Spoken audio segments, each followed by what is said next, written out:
морам да кажам како влеговме во дел од останатите држави преку соработка на иновативни фандрейзинг кампањи, односно Добре. помагавме на невладина организација да соберат корпоративни спонзори, со тоа што за секој поминат километар на своите вработени ќе донираат пари кон таа организација.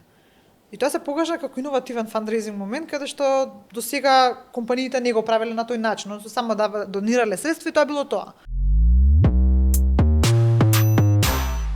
А денеска ќе зборуваме за здрави навики и за тоа како тие влијаат на продуктивноста на луѓето. Бостон универзитетот и тоа како докажал дека влијае активноста на работата и на мотивацијата за работа. И тоа бројките се за мене изненадувачки. 21% од вработените кои биле активни во текот на денот имаат зголемена концентрација, 22% поголемо почитување на рокови, 25% помала потреба од непланирани паузи и 41% поголема мотивација за завршување на работата. Оно што мојата соговорничка и нејзиниот тим го прават е преку нивниот бизнис модел ги мотивираат вработените да бидат активни, а тоа еве гледаме како им се враќа на компаниите.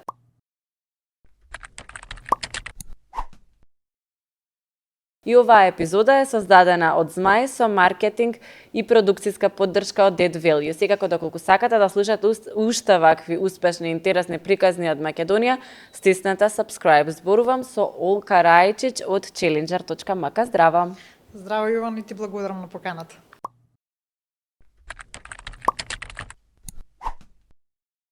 Ти благодарам и тебе што дојде. Што го врти светот? Промените. Добро, ова беше баш интересна поента, особено ако се земе предвид Challenger. Сега ќе ти поставам неколку кратки прашања, а ти сакам да ми одговориш со избор. Тоа или тоа? Да, еден збор сам. Еден основач или група коосновачи? Група. Добро. Белград или Скопје? Белград. На работа со точак или пеш? Пеш. Добро, тоа истото и јас би го одбрала. Интересно е дека Challenger, не знам колку од оние што нас слушаат ја отвориле страницата, ги мотивира вработените на компаниите да одат на работа пеш или со велосипед и ред други предизвици што ги имате. Таму кажи ми малку повеќе, мене навистина ми беше интересно и ново како концепт кај нас. Морам да почнам од почеток, односно Challenger на почетокот воопшто немаше никаква идеја да ги мотивира само вработените во компаниите, тоа што го правиме всушност денес. Целта наша како тим кој се сретна во 2018 година на Startup Weekend беше да направиме нешто заедно за гадувањето во Скопје, односно како да ги натераме нашите сограѓани, пријатели, роднини и комши да се движат пешки или со велосипед, независно до работа, него генерално во нивното секојдневие, а за тоа да добијат награда или пак некаков попуст.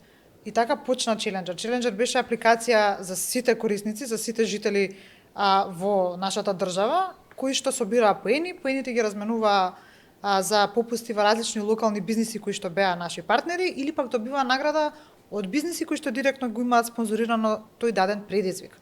Затоа што сакавме да ги предизвикаме за одреден временски период да поминат одредени број на километри да добијат награда, но свесни сме дека наградите се ограничени, не може секој да добие награда, па затоа ги имавме овој дел со попустот. Но ете, пазарот мацен ни покажа дека можеби тој момент кога ние лансиравме апликацијата не беше вистинскиот, за да не одржи, како што ти кажам, почетокот профитабилни. Сега не сме се уште профитабилни, но имаме сериозни приходи. Моравме да го промениме бизнис моделот за да обстанеме на пазарот, па и да се прошириме во останатите балкански земји. И тоа што почнавме да го правиме кога не фати на сериозна тимска криза, кога видовме дека немаме приходи, дека тоа нема веќе да биде одржливо на долг рок, случајно во соработка со една компанија направивме пилот проект внатре кај нив, додека траеше короната, и короната нас ни помогна. Не ни удри шамар, туку напротив, ни ги отвори очите. Како ви помогна короната? Затоа што за најголем дел од нас, да, не ни помогна многу, нели беше тежок период. Од друга страна, па повеќе луѓе излегоа надвор да пешачат и да возат велосипед. Почнавме да го цениме излегувањето надвор. Па како ви помогна? Па првата соработка беше со IT компанија, каде што на некој начин сите бевме приморани да работиме од дома, кој можеше, не можеа сите компании да се приспособат на тоа ново време. Но ете, нашиот партнер беше баш IT компанија кој што сватија дека не може да направат никакви тимски активности, тим билдинг, ниту пак некако да ги мотивираат и да направат некоја кохезија помеѓу вработените, бидејќи сите работеат дома, се беше виртуелно. И рековме да направиме надпревар, имаме постоечката мобилна апликација, да направиме некоја си видоизменето решение, каде што ќе направиме брендиран дашборд, ќе направиме ранг листа за вашите вработени, они ќе се надпреварат меѓу себе и на колективно ниво ќе гледате колку CO2 емисии во воздухот имате заштедено како компанија. И тоа им беше многу интересно затоа што ќе имате една заедничка цел, на поминати зелени километри, ќе се пофалат колку заштедиле CO2 дури во време на корона. И го пушнавме тој пилот проект со таа компанија, каде што се случи дека не се вклучија нормално сите вработени, се вклучија 60% од компанијата. Па добро, што тоа не е така супер. малку. И се случи каде што HR менаџерката ни кажа, луѓето почнаа да прават посебни групи, да комуницираат кој каде е, кој каква награда освоил. Едноставно се случи тоа еден тимски позитивен дух каде што луѓето се надпреварува дури во тоа време. И ни покажа дека ова е многу добар бизнис модел фит на пазарот, кој што треба да го истражиме со останатите компании, да бидат спремни да платат за истото, што се докажа тоа, и да им дадеме една поинаква алатка да ги мотивираат своите вработени за одржлив начин на живот, но воедно и да го промовираат на поинаков начин тимскиот дух во компаниите.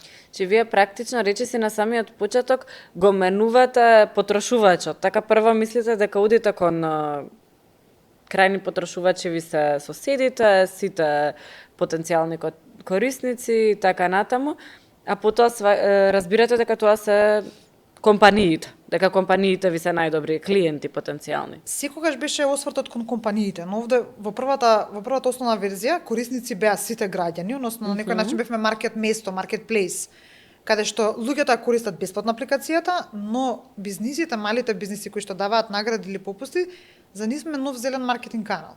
Да.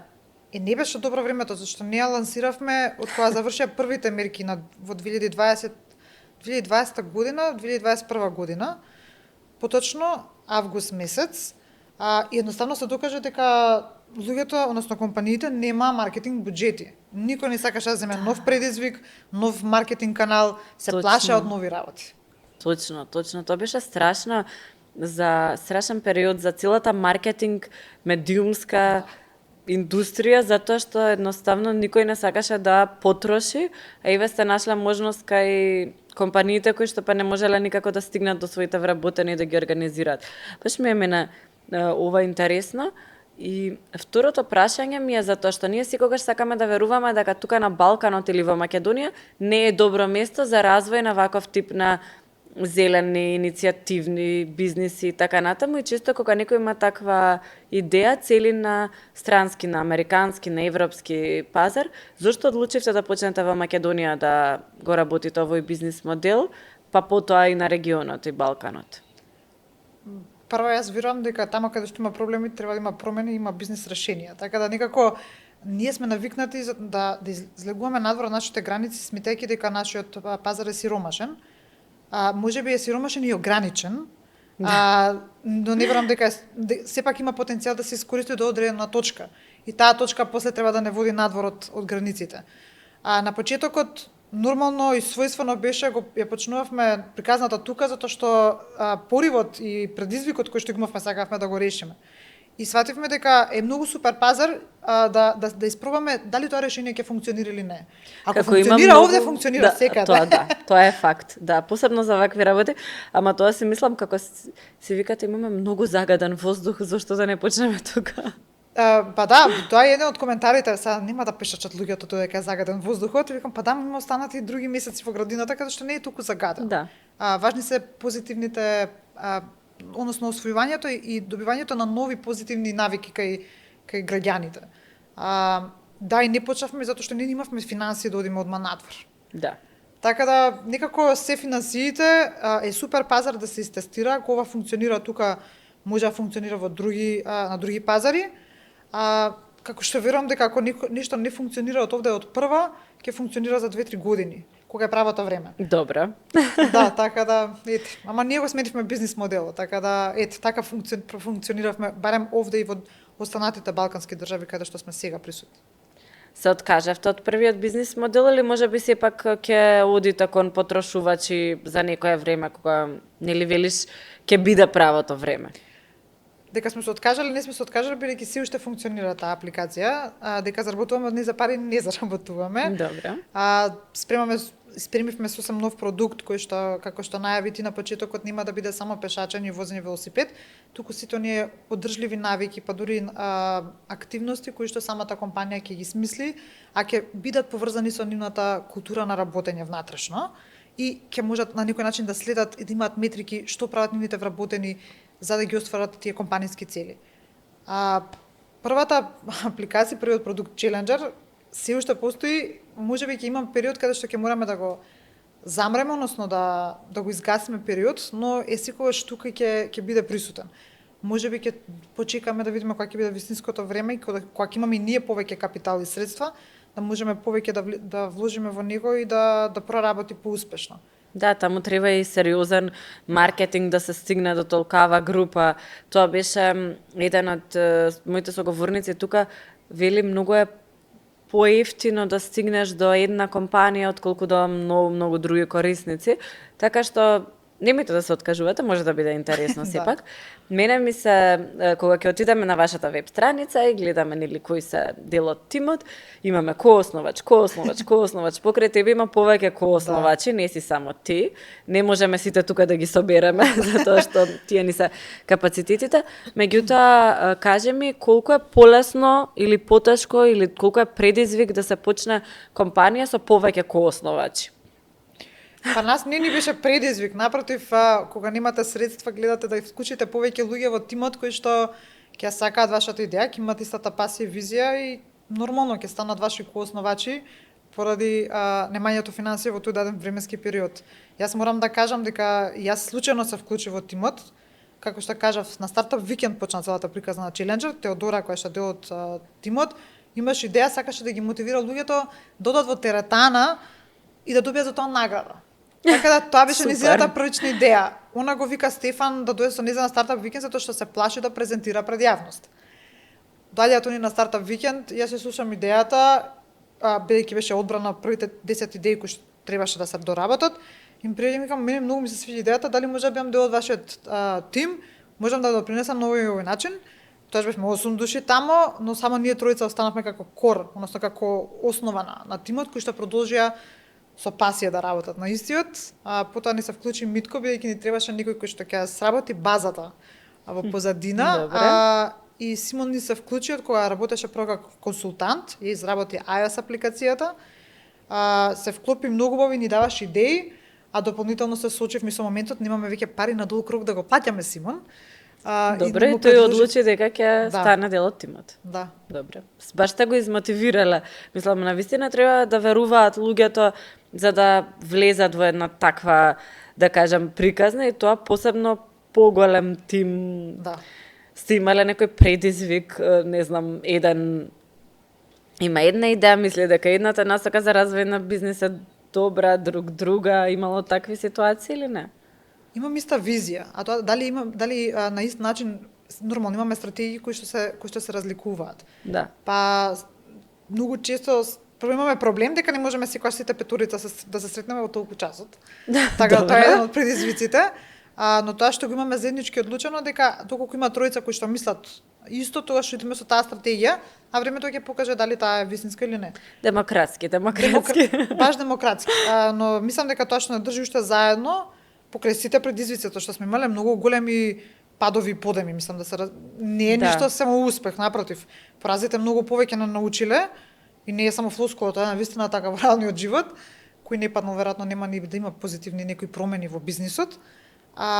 Но тоа што не држи се уште заедно е тоа што стварно имаме една иста заедничка точка и визија за продуктот и за бизнисот, затоа што веруваме дека нема да биде ова само еден продукт во нашата компанија, дека ова само ќе биде почетокот што ќе ни покаже што е потребно на пазарот. Интересно и дефинитивно секој искуство е многу големо учење. Ама верувам и дека некои луѓе што нас слушаат сега можеби размислуваат како да си почнат своја иницијатива, свој бизнис и така натаму. Имаш ли некоја препорака, некој не знам, how to чекори, што е првото што треба да го направиш во Македонија за да почнеш бизнис? Прво, не е само за Македонија, мислам дека генерално ова е правило за било каде да се наоѓа тој човек. Мораш да решаваш некој проблем за кој што луѓето се спремни да платат. Добро. Тоа е првото нешто, затоа што доколку е спротивното, тогаш ќе биде само иницијатива. И се иницијативите дискутабилно колку на долг рок ќе бидат. Ние на почетокот стварно луѓето не глеdaa како иницијатива. Да. Од кога почнавме и кога го сменивме пристапот, односно почнавме да работиме со компаниите, станавме бизнис во очите на другите. Така да тоа е првото. Решавајте проблем кој што луѓето, корисниците или пак бизнисите ќе бидат спремни да платат и мора да излезете на пазарот за да го видите тоа. Во затворена соба со 5 коосновачи или со 2 или со 3, само си правите хипотези на кои што не знаете дали навистина некој ќе биде спремен да плати. И ќе излезете на пазарот, мора да излезете на пазарот и маца ќе ја ви шамара пазарот. Добро. Народски кажано, Нема да затоа биде што многу фин. Тотално нема да биде фин и дури никогаш ќе се случи дека ќе добиете повеќе негативни отколку позитивни коментари, особено Добро. на нашиот пазар. Но да ги сваќаме тие дека треба нешто да промениме во бизнис моделот или во бизнисот или пак во дизајнот и така натаму. И третото мислам дека секогаш две глави или повеќе глави размислуваат подобро од една. Не знам јас успешен бизнис што почнал само со еден човек. Да, тоа истото баш го дискутиравме тука во епизодата со Виктор, вика кој сакате бизнис погледнете го, можеби сега едно е лицето. Точно. Нели, ние мислиме дека е еден, ама најверојатно почнал со некој партнер или со барем некој тим околу него, така што тоа баш интересна препорака. А во однос на финансиите, дали секогаш се потребни финансии за да почнеш или може некако да тестираш пазари на друг начин? Убаво е да си мене почетен капитал. Сега зависи од решението, зависи од бизнисот. Некои бизниси се повеќе потребен им е повеќе капитал, односно повеќе финансии. Некои па потребно е само да седнете да си го потрошите, мислам да го потрошите, да го вложите времето и капацитетите и сите оние знаења што ги имате за да излезете со некој производ или услуга на пазарот. Мислам дека е потребно и едно и друго. Се работата е колку ќе се задоволите, колку ви се потребна вистина финансии за да излезете. Ние првата награда која што добивме од регионално ниво, односно надправа на зелени идеи беше $10,000. Таа беше Добро. феноменална каписла за отпочнување, за да можеме да ангажираме други луѓе да ни помогнат побрзо да го направиме решението. Доколку не беше таа, сигурно ќе ни треба повеќе години. Значи, Така да- такви надпревари, не знам, обуки, тоа е добра, веројатно добар старт. Тоа е добар старт. Барем за почетен капитал, многу можеби лош изразот free money, нема без пари. Не. Но на почетокот подобро е да се почнат со тие грант пари или надпревари каде што ќе се добијат можеби €2,500, можеби €5,000, можеби €10,000, независно, но ќе донесат од точка А до точка Б, ама од точка Б до точка С, ако не знаете како самите дојдете, нема да дојдете. И тогаш нема ни да се приклучат ни други инвеститори да ви помогнат. И не мора да биде инвеститори, клиенти што ќе веруваат во вашата идеја. Да, и ќе го купат производот.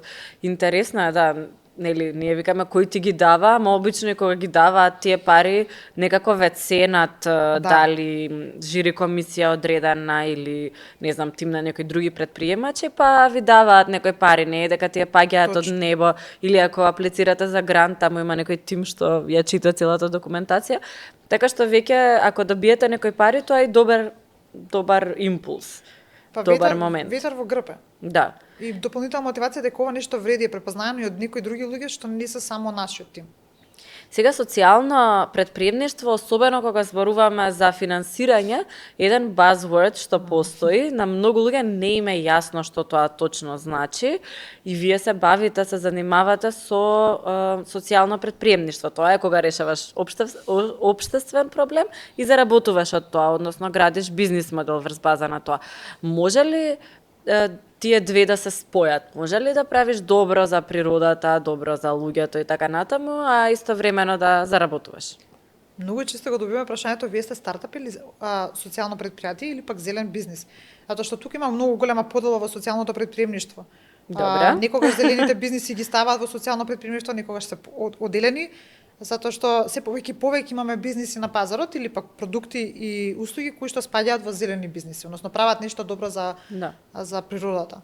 Кај нас, маца, мислам дека имаме еден стереотип, затоа што кога ќе кажеш социјално предприемништво, луѓето го памтат социјално. Не го памтат предприемништвото и мислат дека е тоа дека треба да помагаш на одредена група на граѓани или пак на животната средина, но го забораваме моментот дека треба да правиме пари на крајот од денот. Така е. И мислам дека една убав спој каде што бизнисот предонесува на околината во која што функционира. Ние немаме нели законска рамка за социјално претприемништво се уште, така да ние сме сега моментално бизнис според правни нормативи во нашата држава. Сега сте само предприемништво. Само предприемништво. Тоа што ние имаме зелени компоненти и ги потикнуваме сите наши клиенти и компании да имаат општествена одговорност, тука ние го правиме тој импакт или пак влијание. Така да моментално така можеме мерливо да покажеме како тоа го правиме во нашето општество и во регионот со компаниите со кои што соработуваме. Ако ништо друго, како што видовме, според истражувањето се добиваат помотивирани вработени. Зошто да не? Апсолутно да. Тоа е секогаш плюс и секогаш на некој начин е инвестиција во вработените, кои што на крајот од денот ти се најважни за да се вози бизнисот напред, така што мислам дека се менуваат и вработените и компаниите и едни со други си прават некаков напредок. Кога сме кај вработените, многу често добиваме коментар дека е нормално со старењето на населението, со одселувањето кое што се случува, со можностите да работиш за странски пазар од Македонија и така натаму, се помале тој пул на квалитетни вработени кои што го имаат компаниите. Колку ви е тешко или лесно да најдете вработени, зашто сепак имате компонента на социјален момент и сте општествено одговорни? Со сите соработници до сега, независно дали биле парт-тајм вработени или се целосно вработени или пак се консултанти кои што ни помагаат, едно е многу важно во нашиот бизнис конкретно, а тоа е да веруваат во продуктот, односно во производот, затоа што ако не го сакаат и не веруваат во истиот, не мора директно секогаш да го користат, ама да веруваат во целата позадина и во визијата. Тоа не е некако првата предиспозиција која што ја бараме, особено кај минатата година официјално го вработивме првиот вработен во компанијата, што за нас беше еден голем маилстоун, затоа што кога сте мала компанија се борите на секаков можен начин и тоа не беше као успеавме во една уштина цел. И првото навистина ни беше прашање дали верува и како го гледа, како би го продал продуктот, и тоа беше едното од работите. Дека имаме проблеми, се уште немаме голема компанија за да кажам да имаме голем обрт на вработени, па ни е тешко да најдеме. До сега сме работеле на база на препорака. Некој да не препорача. Нормално сме најдувале на луѓе кои што ќе ветат едно, се испарачува друго. Секако. Мислам дека сите имаме тоа случајно. Генерално, мислам дека е многу важно да најдете луѓе кои што имаат работна етика. Сега, работната етика кај нас, мислам дека станува проблематична поради намалувањето, стеснувањето на обрачот на луѓето кои што се работна сила во нашата држава. Дека ќе има сигурно предизвици, секогаш ќе има, мислам дека и секогаш ги имало. Да. Само што едноставно се намалува бројот, односно пулот од каде што можеме да ги извлечеме луѓето да станат работна сила, односно да бидат вработени. Има помалку риби во океанот, што би се Баш рекло. така. Тоа ми е интересно, нели порано важеше она добро да секој е заменлив. Мислам дека веќе не сме во таа позиција, нели имало еден период кога имало стварно многу луѓе што барале работа. Сега сме во малце поинаква позиција, каде што многу компании бараат квалитетни вработени и малку треба тука да се смени можеби тој пристап. Мислам дека компаниите се соочуваат со еден момент каде што некогаш и луѓето премногу ветуваат, а премалку испорачуваат. И тука се очекувањата и тоа што проблем со очекувањето што е исполнато. Сега веројатно доаѓаме во ера или во доба каде што компаниите треба многу да вложуваат во вработените, а прашање е дали тие вработени ќе се задржат во таа компанија.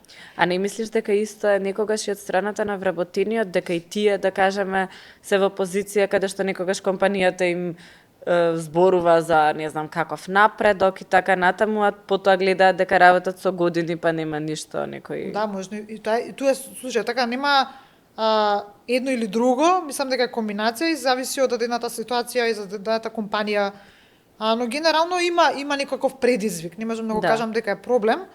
Предизвик што на таков или онаков начин треба да го решиме. Сега како ќе поминува времето, ќе видиме кои ќе бидат решенијата, затоа што решението сега е едно. За 2 години од сега не знам дали ќе бидат истите нормативи и истите барања од двете страни. Да, ако ништо друго одат на Челенџер, ќе си најдат решение некое. Одете Така. пешки да работа и ќе добиете повеќе, зголемување на плата. Дали има некои инсентив што ги даваат компаниите кон вработените ако почесто, да кажеме, се поактивни и слично, или зависи? Ние им даваме препораки на компаниите за какви видови на награди да им даваат на своите вработени. Има компании кои што го прават тоа само за тимски дух и тука не им даваат награди, затоа што културата на нивната компанија е да не ги потикнуваат, односно да не ги мотивираат своите вработени само заради наградата да ги прават тие работи, туку напротив да ги прават за своето добробитие. И кога ќе размислам, можеби тоа е еден од убавите или алтруистички моменти, но во останатите компании ги советуваме да не им оддаваат големи награди. Не се случи во една голема компанија им дада една награда која што беше навистина голема. Добре. И луѓето не беше убав надпреварот, напротив, си спотепаа. И така да, од друга страна, за тоа им ги советуваме помали награди на повеќе број на луѓе. А тоа што ние го правиме како дополнително, ние им делуваме дигитални сертификати од наша страна и секој еден вработен знае колку допринел во тој даден временски период која траела нашата соработка и организираме на мала церемонија каде што компанијата им дава мали символични награди. Никогаш компанијата одлучува да даде награда на тимот. Така да мислам дека и тоа е еден убав момент, затоа што тимот, колективот се наградува. Тимот кој што освоил најмногу или поминал најмногу зелени километри. Па меѓу себе да се поттикнуваат, ајде сега кај дојде со тоа кола се на работа. Кога ќе почне тимскиот предизвик внатре во компаниите, тотално се менува атмосферата внатре во компанијата. Тоа е дури неочекувано, затоа што меѓу себе па се поттикнуваат, па ќе се договорат во сабота, сега ти ќе поминеш толку километри, јас толку, дури си ги делат километрите кој колку ќе помине, идат заедно на доручек во компании во кои што тоа порано не се случувало. Така да има многу убави примери. Ние направивме и од секоја компанија по некаков кейс стади или студија на случај и покажуваме во која компанија што убаво функционирало.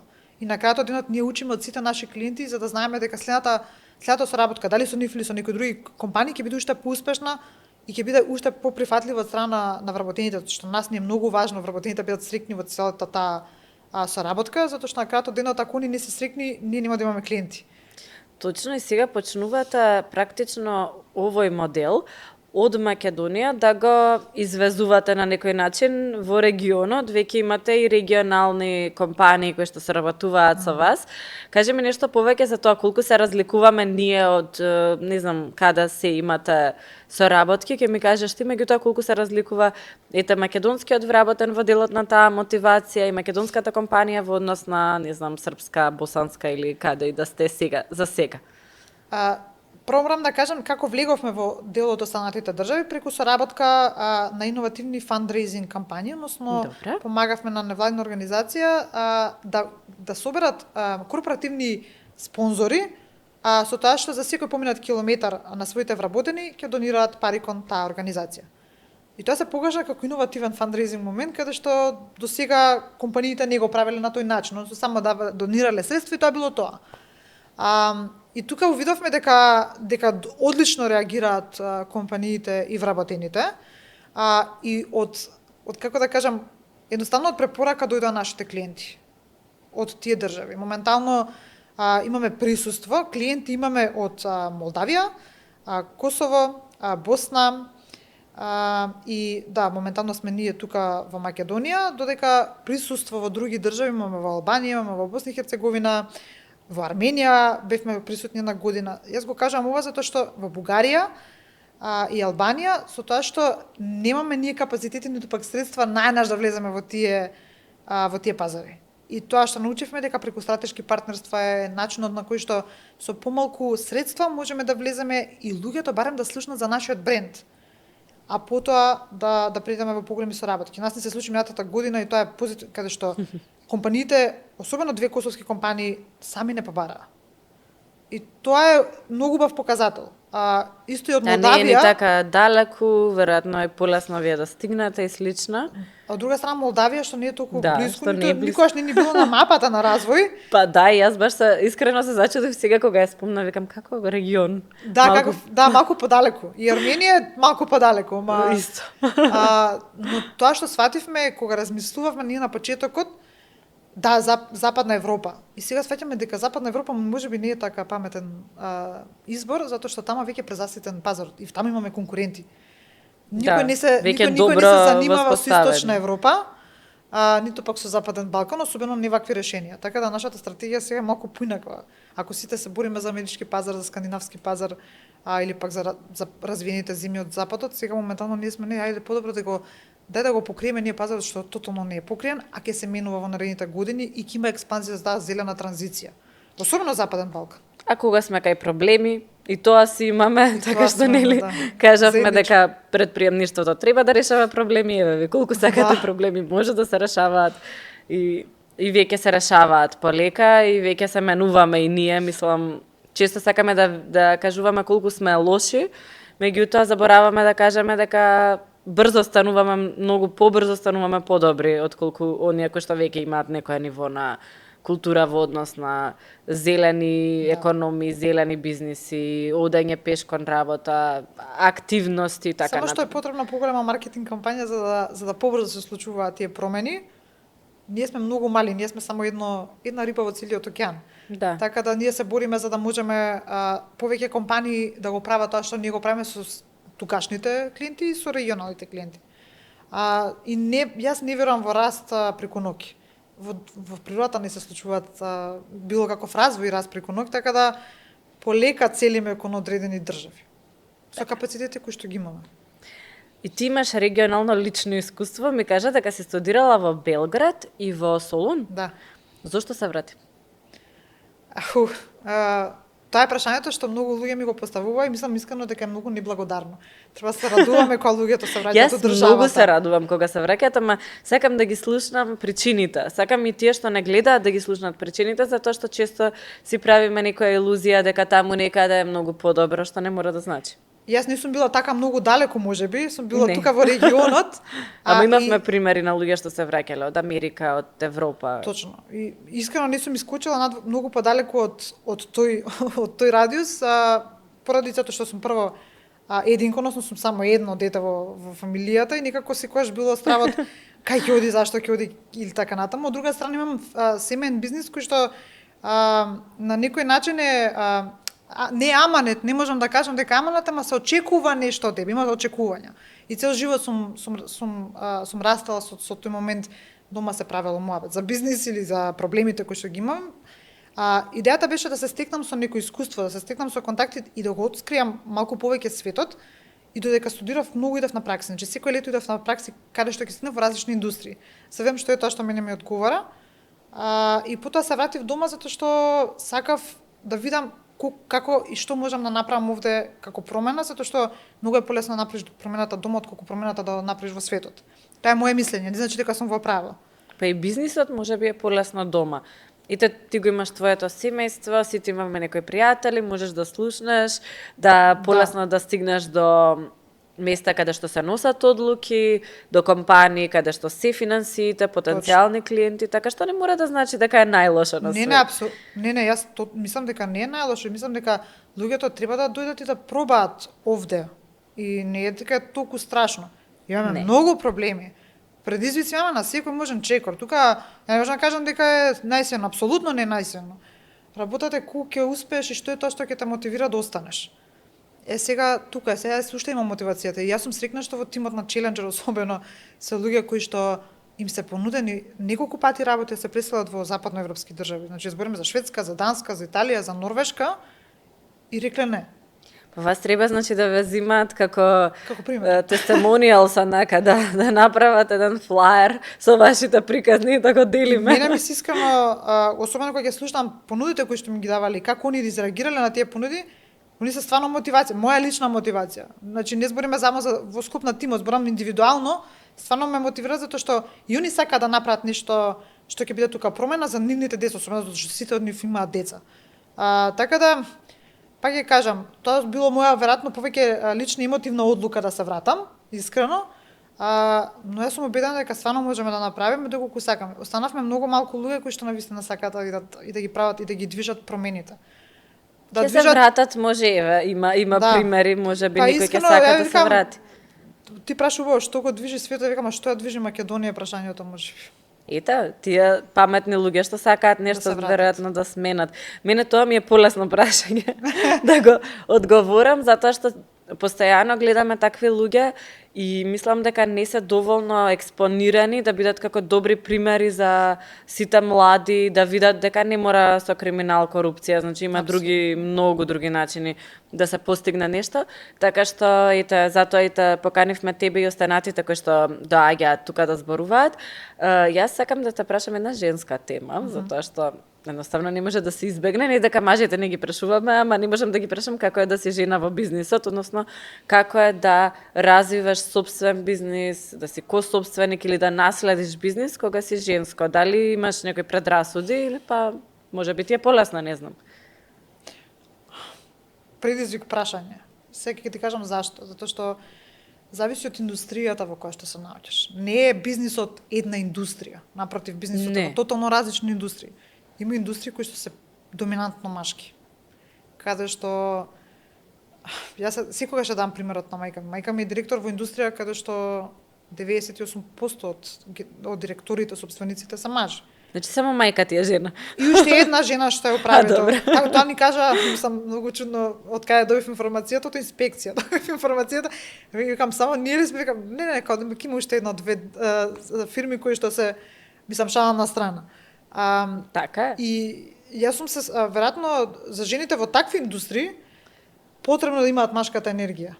Односно да чукнат на маса кога ќе биде потребно, затоа што мажите се плашат од силни жени во бизнис светот, сакам да кажам. Кога ќе кажам се плашат, не мислам дека се некој бега или не знам што, него малку посериозно ги сваќаат. И е предизвик за жена да носиш ти една и друга енергија. Штом ти до тука си дотерала. Значи, од тој аспект има индустрија, например, ќе кажам, јас почнав и влегов затоа што сакав да излезам од рамката на семејниот бизнис и сакав челенџер да биде, дали беше челенџер сега името, но сакав нешто да направам што тотално ќе биде мој бренд и препознатливо за тоа што сум јас и тоа што да живеам мојата пасија и визија на некој начин. И сега од друга страна, јас сум таа што ја прави продажбата во челенџер во оваа индустрија и немам такви предрасуди, апсолутно нема предрасуди што сум жена. Кога ќе одам во големи корпорации во нашава држава, девојче, добивам и такви коментари. Но научив и да се спремам, окей, ако сум девојче, во ред, мене ми е важно да се го подпишеме договорот на крајот од денот. Добро. Се разбира, во такви компании одиме заедно со партнерите, со некои од партнерите, нормално не може да одиме сите, но ќе дојде Стефан, ќе дојде Симон, ќе дојде Митко, да има тој джендер баланс и да видат дека има и некој што не е девојче во тимот. Значи, уште се соочуваме сепак со такви предрасуди, кај што сепак нека има еден кој што е... Да, само заради сигурноста на тој состанок. Така да, пак ќе кажам, дека се менуваат работите, не знам сега до кој степен се менуваат, процентуално не знам дали се менуваат. Дека има повеќе жени кои што се во бизнисот, апсолутно. Но многу жени се повеќе во услужната дејност отколку во производствената дејност. И затоа и некако ќе направам споредба, стварно е полесно во услужната дејност како жена предприемач отколку во производствената, бидејќи тотално други се вработените, други е кадарот. Некако вака па и екологија, социјална предприемништво. И многу е полесно. Да. Мислам, мене ми е полесно, апсолутно. Од другата страна е многу, мислам, представа така што е моментално мајка ми малце потешко. Ти помага што си растала со неа, па никогаш можеби не си мислела дека не можеш? Никогаш не може да разберам зошто така се однесува. И ја осудував. Сега како помина 7 години кога што работиме заедно, сега сваќам зашто има некои одредени такви цврсти ставови. Затоа што јас на многу места би попуштила, каде што она рекла не. Јас вака како што ќе кажам, така ќе биде. Рекла, не може ти како што ќе кажеш. И времето покажало дека треба да имаш да бидеш цврст, затоа што очигледно сака да видат цврстина. А ние сме по природа, женската енергија е малку попустлива. Сакаш да ги смириш тензиите, да нема тензија. И сега се слушам дека можеби сака да видат машка енергија кај жените, за да сватат дека окей, тука е границата.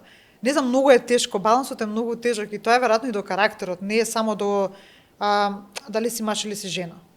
Да, повеќе можеби што носиш на масата, какви ти се способностите. Да. Од друга страна, постојат многу индустрии кои што многу брзо се менуваат, па мораш и ти да си малку адаптибилен да слушаш вработени што ќе кажат, да вратиш, нели да Точно. се развиеш. Веројатно и зависи од индустријата и пак зависи, и карактерот. Да, и стварно мислам дека зависи од индустријата. И многу е неблагодарно да кажам, са има стереотипи, нема стереотипи. Зависи од индустријата. Јас пак ќе кажам со Челенџер, воопшто не имам соочено со тоа. Освен во одредени компании, па ќе кажам, но тоа е многу мал процент.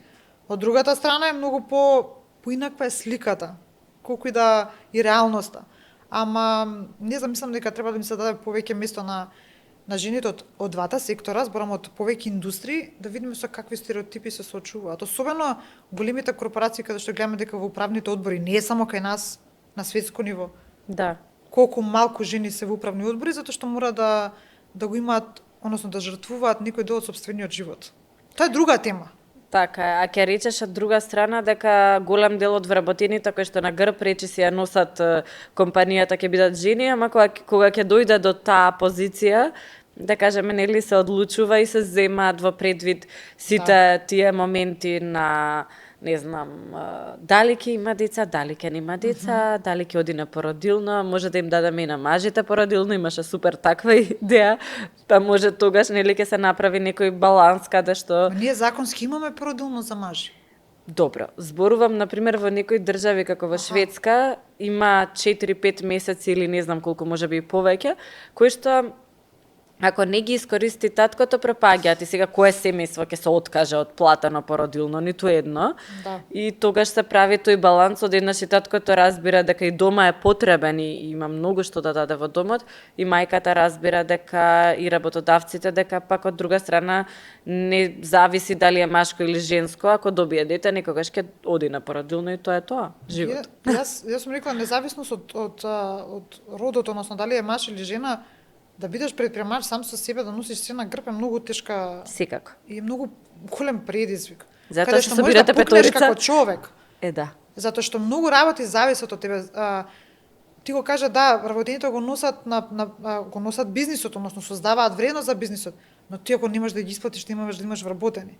Така И е. сега замисли кога жената треба да оди на породилно отсуство, а таа што треба да обезбеди плаќања и наплати, односно и плати и да види да има продажба, тоа е многу осамена игра и многу тешка игра. Додека мажа знаеме дека нема 9 месеци да биде и некои жени се како да кажам одлучува да не одат 9 месеци кај нас. Знам многу такви примери. Од друга страна, кога се сопственици, може тогаш да си го добиваат осуди. избалансираат нели времето, меѓутоа ако се нормализира дека и таткото може да отиде на породилно, тогаш ќе добиеме ситуација каде што и таа ќе може нели да знае дека дома е детето со родител, Да. сепак, а од друга страна ќе може да биде присутна, меѓутоа нема ниту мажот да биде осуден. Кај нас проблемот е кај осудата кај мажите во голем дел, нели? Или ако ете тој не е директор во семејството, исто така гледаме дека има предрасуди во таа насока, колку е поуспешна, дали треба жената да биде поуспешна од мажот, дали е тоа нешто крај на светот или И мене ми е многу разочарувачки што повеќе осуди добиваме од жените отколку од мажите. Зошто? Затоа што жена на жена си е најголем волк во многу дадени случаеви, каде што жената попрво ќе те осуди каква си ти мајка, жена, домакинка, отколку ќе ги добиеш коментар од некој маж. Зошто тоа се случува? Ти си имала пример каде што, не знам, ете жените потпрашале некои работи врзани со бизнисот и личните избори? Многу си амбициозна, не си го троши времето. Дади така треба да раѓаш. Ќе ти помине животот. Мислам, еден куп такви мали ситуации. Не само јас, во моје обкружување, и не мора да бидат во бизнисот. Жени кои што професионално градат кариери и ќе дојдат исто такво, дали тоа ќе биде можеби не од собствената мајка, но ќе биде од пријателка, ќе биде од не знам, од некое пошироко семејство. И ќе има таков коментар. И моментот кој ќе се осварат како мајки, ти не си добра мајка, многу малце време поминуваш со своето дете. Зошто си даваме такви осуди? Секој знае како да се гради својата среќа. Ама имаме потреба да ги осудуваме другите луѓе. Ама и откаде ние знаеме кој колку поминува со своето дете, например? Тоа мене не ми е знам. исто така интересно. Или ќе оди на патување, ќе го остави детето поради професионално патување, како се ти си го оставила дома?